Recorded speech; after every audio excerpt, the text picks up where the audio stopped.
Guys, look at the view. This is the sandbanks of Siliguri. What a view, man. সত্যি এত সুন্দর জায়গা আমাদের শিলিগুড়ি পাশেই রয়েছে। Look at the view.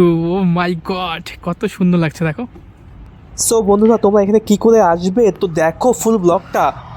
So বন্ধুরা, অ্যাট ফার্স্ট তোমাদের আসতে হবে শিলিগুড়ি করোনেশন ব্রিজ। সেখান থেকে 3 কিলোমিটার পার হওয়ার পর দেখতে হবে এরকম একটা জাংশন পয়েন্ট রয়েছে। সেটা একদম ডান দিকে একটা বড় মস্ত বড় একটা গাছ রয়েছে এবং সেই গাছটা থেকে নিচের দিকে একটা রাস্তা চলে গেলো জঙ্গলের দিকে।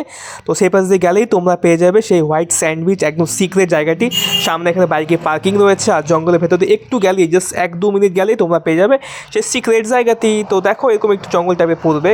তারপর জঙ্গলটি পার হওয়ার পরে জাস্ট ভিউটা যে তোমরা পাবে, জাস্ট এত সুন্দর একটি জায়গা। এখানে তো প্রি ওয়েডিং ফটোশ্যুট রিলসের জন্য বেস্ট একটা জায়গা, কাপল শ্যুট, তো কী বলবো। সবাই মাস্ট বি এখানে আসো অবশ্যই, আর ব্লগটা দেখো। তো গাইস, দেখতে পাচ্ছ জায়গাটা কতটা সুন্দর, আর এটাকেই বলা হয় Siliguri white স্যান্ডব্যাংকস of Siliguri.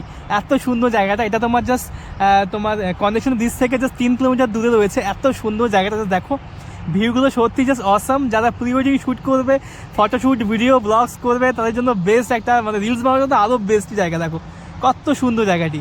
Hello guys, দেখো this is the sandbanks of Siliguri. কত সুন্দর এই জায়গাটা, পেছন নিয়ে কতগুলো ভিউ দেখো, পুরো পাগল করার মতো, একদম মাখন মাখন আগুন।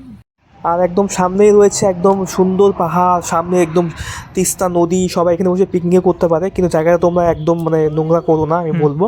তো খুবই সুন্দর, আসো, এনজয় করো, ফটো সেশন করো, তারপরে চলে যাও, খুব ভালো লাগবে। অবশ্যই দেখো ব্লগটা।